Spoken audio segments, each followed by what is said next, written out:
चलो, chapter second, microorganisms, friends and foe. तो micro organisms वो हमारे क्या है, फ्रेंड्स भी है एंड फो यानी कि दुश्मन भी है। तो वो हमारे फ्रेंड्स किस तरह है और हमारे एनिमी फो यानी दुश्मन किस तरह से है। तो अब इस लेसन में हम वो पढ़ेंगे। Now, you have seen several kinds of plants and animals. However, there are other living organisms around us which we normally cannot see.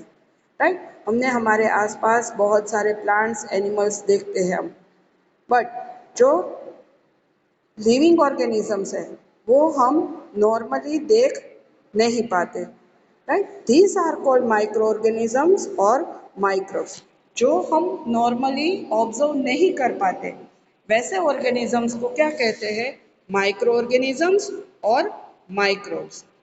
For example, you might have observed that during the rainy season, moist bread gets spoiled and its surface gets covered with grayish white patches. Observe these patches through a magnifying glass. You will see teeny black rounded structure. Do you know what these structures are and where do these come from? तो आपने ये observe किया हो अगर तो ज़्यादातर rainy season में जो ब्रेड होती है वो स्पॉइल हो जाती है, मीन्स 2-3 दिन हम देखते नहीं है और वैसे ही पड़ी रहे, तो उसके आसपास वहाँ ब्रेड में अंदर ग्रे इस या वाइट पेचेस आपको दिखाई देते हैं। राइट, ग्रीनिश पेज भी होते हैं। और अगर उसे आप मैग्नीफाइंग ग्लास से ऑब्जर्व करो तो वहाँ ब्लैक राउंडेड स्ट्रक्चर आपको दिखाई देता है।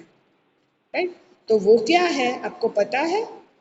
राइट, ये हमने आगे के स्टैंडर्ड में भी पढ़ा है। तो माइक्रो ऑर्गेनिजम्स, तो उससे हम यहाँ एक एक्टिविटी है, collect some moist soil from the field in a beaker and add water to it. After the soil particles have settled down, observe a drop of water from the beaker under a microscope. What do you see? तो यहाँ हमें क्या कहा है कि आप field में से थोड़ी सॉइल लेके उसे बीकर में डालो, उसमें थोड़ा पानी डालो और फिर जब वो soil particle settle down, right means नीचे बैठ जाए, उसके बाद ऊपर का जो वाटर ड्रॉप्स होता है उसे निकाल के आप उसे ऑब्जर्व करो। राइट, तो उसमें आपको क्या दिखाई देता है? राइट, जब वो आप अपनी अननेटेड मीन्स नरी आंख से देखोगे तो आप नहीं ऑब्जर्व कर पाओगे, पर उसे किस में देखना है आपको? माइक्रोस्कोप में। राइट, सेकंड एक्टिविटी है, take a few drops of water from a pond, spread on a glass slide and observe through a microscope.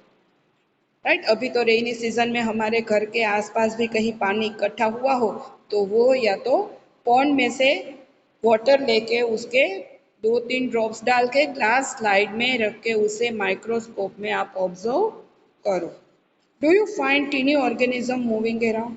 और जब आप माइक्रोस्कोप में उसे ऑब्जर्व करोगे तो वहाँ एकदम स्मॉल माइक्रो ऑर्गेनिज्म आपको दिखाई देंगे। These observations show that water and soil are full of teeny organisms. तो हम इस तरह से हमने जो फील्ड में सॉइल है उसका और पॉन्ड के वाटर का दोनों का ऑब्जर्वेशन किया। इससे हमें क्या जानने को मिला कि सॉइल और जो वाटर है उन दोनों में बहुत सारे स्मॉल ऑर्गेनिजम्स होते हैं। Though not of all of them fall into the category of microbes, but ये सभी है जो माइक्रोब्स की या माइक्रो ऑर्गेनिज्म की कैटेगरी फॉलो नहीं करते। These माइक्रो ऑर्गेनिजम्स यहाँ पे अंडरलाइन करना, माइक्रो ऑर्गेनिजम्स और microbes are so small in size that they cannot be seen with the unaided eyes. Right, तो माइक्रो ऑर्गेनिज्म और माइक्रोब्स है वो इतने स्मॉल साइज में है जिसे हम नरी आंख से अपनी जो रेगुलर हम देखना चाहे तो उसे हम देख नहीं पाते। Some of these such as the fungus that grows on bread can be seen with a magnifying glass। और हमें उसका प्रॉपर ग्रोथ और उसे उस ऑर्गेनिज्म को हमें देखना हो तो हमें किसका यूज करना है? मैग्नीफाइंग ग्लास का। Others cannot be seen without the help of a microorganism। और ये ब्रेड के ऊपर जो फंगस होती है उसे हम मैग्नीफाइंग ग्लास थ्रू देख सकते हैं। बट जो स्मॉल ऑर्गेनिजम्स होते हैं उसे हमें देखना हो तो हमें माइक्रोस्कोप का यूज करना होगा। That is why these are called micro organisms और माइक्रोब्स। तो इसे माइक्रो ऑर्गेनिजम्स या माइक्रोब्स क्यों कहते हैं? क्योंकि वो इतने स्मॉल साइज में होते हैं कि जिसे हमें देखने के लिए माइक्रोस्कोप का यूज करना पड़ता है। राइट, यहाँ पे वापस अंडरलाइन करना, micro organisms are classified into 4 major groups. Right, कितने ग्रुप्स है उसके? 4 groups. These groups are bacteria, fungi, protozoa and some algae. Right? तो ये चारों उसके ग्रुप्स है। Some of these common microorganisms are small in figure 2.1 to 2.4। तो आप पीछे के पेज में देखो, आपको यहाँ पे अलग अलग देखो दिखाया है, बैक्टीरिया, अल्गी, प्रोटोजोआ, फंगी, उसकी फिगर्स दी है। राइट, तो वो कैसे होते हैं वो आप यहाँ पे ऑब्जर्व कर सकते हो।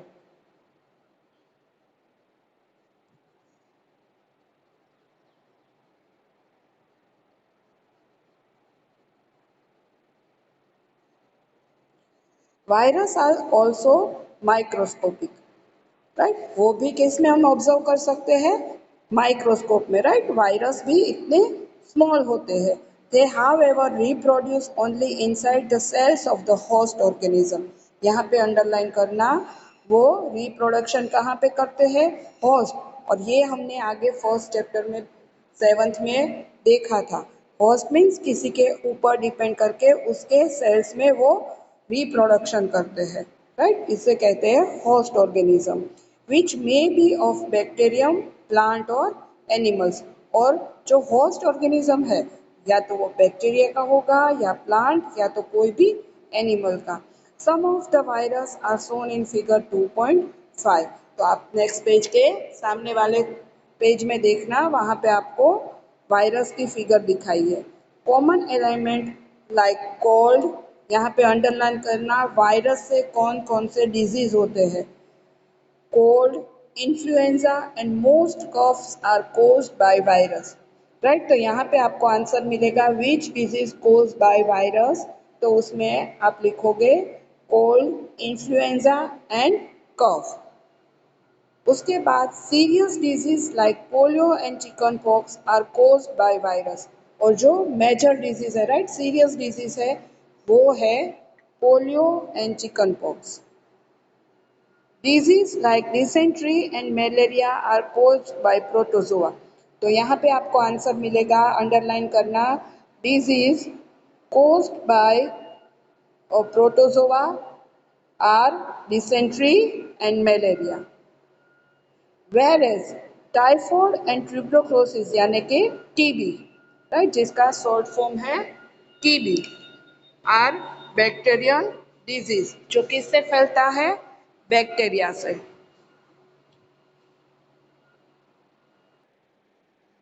Here we can see some bacterial, right? ये है स्पाइरल बैक्टीरिया, ये रोड सेप बैक्टीरिया। राइट, यहाँ उसके सेप वाइज उसे नाम दिया है। उसके बाद ये है अल्गी, ये जो इसे कहते हैं कैलिडोमोनास, और ये है स्पाइरोगाइरा। फिर ये है प्रोटोजोआ, जिसके एग्जाम्पल्स है अमीबा एंड पैरामीशियम। राइट, जिसे सिंगल सेल है, ये हमने आगे भी स्टैंडर्ड में 6th में भी पढ़ा है। नेक्स्ट है यहाँ फंगिस, तो ये ब्रोइड मोल्ड पे होती है, ये पेनिसिलियम एंड ये फिगर है, देखो आगे आया था पेज में, ये वायरस है। राइट, आपको यहाँ पे दिखाई दिया है। Where do microorganism live? तो माइक्रो ऑर्गेनिज्म कहाँ पे रहते हैं? Microorganism may be single cell like bacteria, some algae and protozoa, और मल्टी सेल्यूलर सर्च एज अल्गी एंड फंगी। तो माइक्रो ऑर्गेनिज्म है वो single cell, right, only one cell में भी सेल से ही बने होते हैं, उसके एग्जाम्पल है कुछ बैक्टीरिया, अल्गी एंड प्रोटोजोआ। और मल्टीसेल्यूलर यानी ज़्यादा सेल से भी बने होते हैं, और उसके एग्जाम्पल हैं algae and fungus, right. They they can survive under all type of environment. सभी टाइप के इन्वायरमेंट में वो ग्रो कर सकते हैं, सर्वाइव कर सकते हैं। ranging from ice cold climate to hot springs and desert to marshlands, right? तो आइस कोल्ड मीन्स एकदम ठंडी जगह पे, हॉट क्लाइमेट में, डेजर्ट में और मर्सीलैंड्स में, सभी जगह पे वो करते हैं। मर्सीलैंड्स मीन्स, तो marshland is a wetland that is dominated by then woody plant, like उस टाइप की लैंड को मर्सीलैंड्स कहते हैं। They are also found inside the body of animals including humans. तो वो हमारे बॉडी में भी हो सकते हैं। सम इन माइक्रोनिज्म organisms grow on other organisms while other exits freely।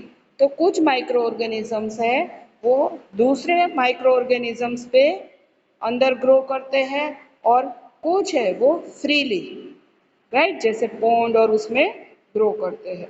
Micro organisms like amoeba can leave alone.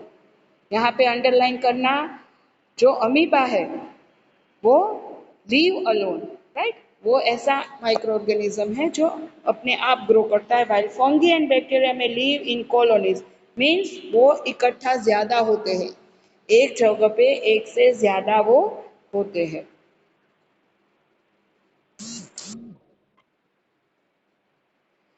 Microorganisms and us, right, तो हमारे साथ वो किस तरह से जुड़े हैं।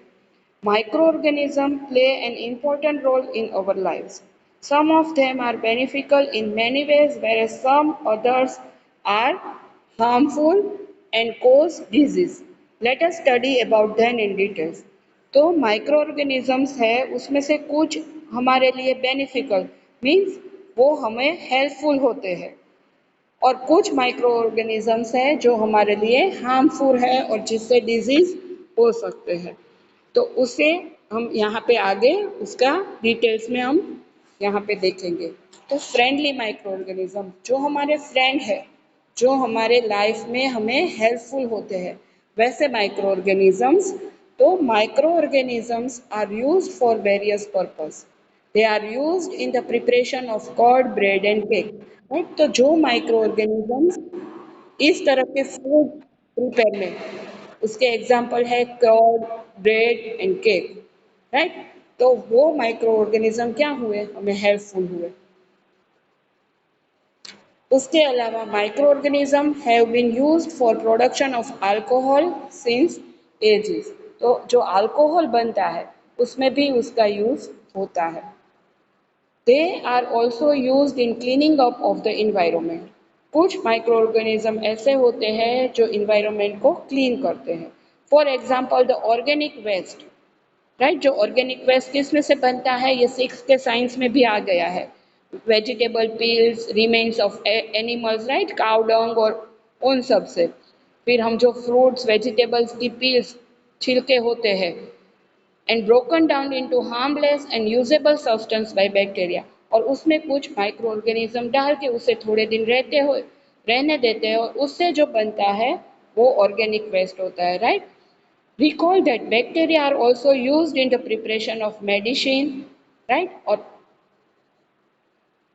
जो बैक्टीरिया है वो मेडिसिन बनाने में भी हम उसका यूज करते हैं।